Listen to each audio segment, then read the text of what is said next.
औज़ुबिल्लाहिमिनश्शैतानिर्रजीम बिस्मिल्लाहिर्रहमानिर्रहीम। Class 9th बेटा, इस वीक में जो आपका मैथ का टेस्ट होगा वो चैप्टर नंबर 4 और चैप्टर नंबर 13 में से होगा। और इसमें हमने जो इंक्लूडेड क्वेश्चन है उसके बारे में मैं आपको बता देता हूँ, लॉन्ग और शॉर्ट के बारे में। आपने उनको अच्छी तरह तैयार करना है। किसी क्वेश्चन में कोई प्रॉब्लम है तो आप मुझसे डिस्कस कर सकते हैं। सबसे पहले आपको पता है इस चैप्टर का नाम algebraic expression and algebraic formulas, ये आपके पास है। सबसे आपने यहाँ पर अलजेब्राइक एक्सप्रेशन की डेफिनेशन तैयार करनी है, ठीक है। और उसके बाद फिर आपके पास रैशनल एक्सप्रेशन है, ये आपने डेफिनेशन याद करनी है, ये आपकी शॉर्ट की डेफिनेशन होगी। फिर आपके पास यहाँ पर एक्सरसाइज 4.1 आ जाएगी। 4.1 में बच्चों हमने बताना होता है कि इसमें ये पॉलिनोमियल है, identify whether the following algebraic expressions are polynomial और नॉट। तो आपको पता है ये दोनों ही पॉलिनोमियल नहीं है, क्योंकि यहाँ पर आपके पास फ्रैक्शनल पावर आ रही है और यहाँ पर ये वैसे ही जो है वो फ्रैक्शन बन गई है। तो ये हमारे पास दोनों पॉलिनोमियल नहीं है। तो फिर आपके पास नेक्स्ट यहाँ पर है जी कि कौन से आपके पास एक्सप्रेशन जो है वो रैशनल है। तो अगर आपके पास ऊपर नीचे दोनों पॉलिनोमियल बन रहे हो न्यूमरेटर और डिनोमिनेटर में, तो ये आपके पास रैशनल फ्रैक्शन होता है। अगर वो पॉलिनोमियल ना हो तो फिर वो रैशनल नहीं होगा। तो ये पहला वाला पॉलिनोमियल ही नहीं है, इसलिए ये आपके पास रैशनल नहीं है। ये पॉलिनोमियल है दोनों ऊपर नीचे, तो ये आपके पास रैशनल है। फिर हमारे पास क्वेश्चन नंबर 3 में इसमें हमने 1, 3 एंड 4th पार्ट करना है।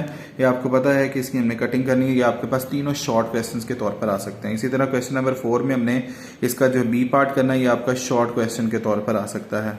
क्वेश्चन नंबर 6 है, ये हमारे तीनों जो इसके पार्ट हमने 1, 3 एंड 5 करने हैं, ये हमारे शॉर्ट के तौर पर आ सकते हैं। इनको आपने शॉर्ट के तौर पर तैयार करना है। अलजेब्रा करने के लिए अलजेब्राइक आइडेंटिटीज़ का पता होना बहुत ज़रूरी है। तो जितनी आपको आइडेंटिटीज अच्छी आती होंगी उतना ही आप इजीली जो है वो चैप्टर कर सकते हो। तो यहाँ पर सबसे पहले कुछ फार्मूला जो हम लोग इस्तेमाल करेंगे वो हमारे पास लिखे हुए हैं। ये फार्मूलाज आपने याद करने हैं, बेसिक फार्मूलाज आपको यहाँ पे मैं बता रहा हूँ। इसी तरह ये फार्मूलाज हैं और इसी तरह हमारे पास ये 2 फार्मूलाज हैं।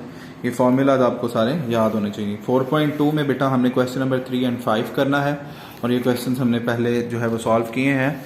इसी तरह क्वेश्चन नंबर 8 है, 11 है, 13 है, 14 है।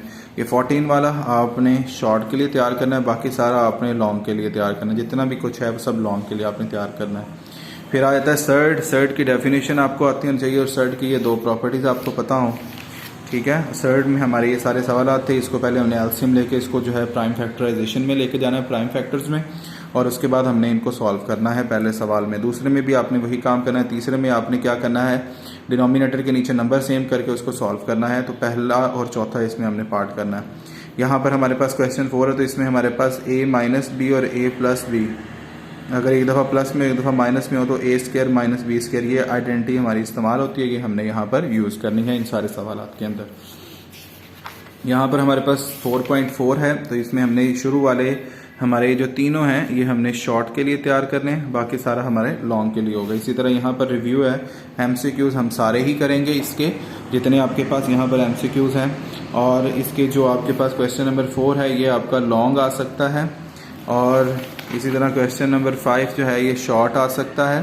क्वेश्चन नंबर ये भी शॉर्ट है, और ये आपके पास 7 भी शॉर्ट क्वेश्चन के तौर पर आ सकता है, और ये आपका लॉन्ग क्वेश्चन के तौर पर आता होता है, ठीक है बच्चों। तो इनमें किसी किस्म की कोई प्रॉब्लम है पूरे चैप्टर में, किसी क्वेश्चन में जो आपको समझ नहीं आ रहा, तो वो आप मुझसे सॉल्व करवा सकते हैं ताकि मैं आपको उसको बता दूं। इसके बाद बच्चों आपके पास चैप्टर नंबर 13 इसके साथ 13 का आपने यहाँ से पेज नंबर 223 के ये जो एग्जाम्पल है इसको लाजमन करना है। इधर शॉर्ट क्वेश्चन आपने ये जो 3 दिए गए हैं ये आपने तीनों करने हैं।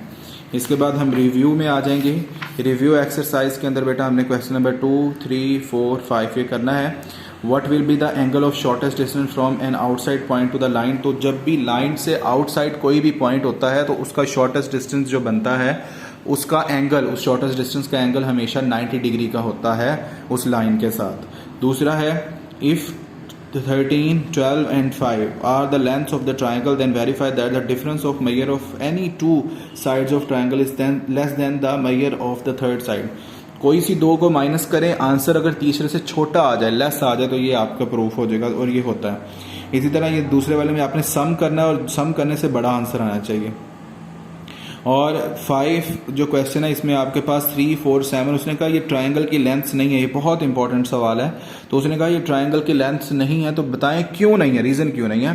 तो हमने रीज़न ये पढ़ी कि ट्राइंगल की लेंथ्स वो होती हैं कि अगर दो साइड्स को ऐड करने से आंसर तीसरी वाली से बड़ा आ जाए तो वो ट्राइंगल होती है। ठीक है, कि the sum of 2 sides is greater than to the third side. अगर दो साइड्स का सम तीसरी वाली साइड से बड़ा हो जाए तो ये ट्रायंगल होती है। अगर इक्वल आ जाए या लेस देन आ जाए तो ये ट्रायंगल नहीं होती। तो यहाँ पर अगर आप 3 और 4 को ऐड करोगे तो वो 7 के इक्वल आ जाएगा। तो ये यहाँ पर हमारी ये जो प्रॉपर्टी है, जो थ्योरम है, वो फेल हो जाता है। इसलिए हम कहेंगे कि यही रीज़न है कि 3 + 4 = 7, कि दो साइड्स का सम तीसरी के इक्वल आ गया। So these are not the length of triangle. ठीक है बच्चों, ये हमने यहाँ पर तैयार करना है। आपको किसी भी किस्म के क्वेश्चन में कोई भी आपको प्रॉब्लम है तो वो आप लोग जो है वो मुझसे डिस्कस कर सकते हैं, और ताकि हम उसको क्लियर कर सकें। बहुत जो है वो आपके पास सिंपल पेपर होगा जिसको आपने सॉल्व करना है।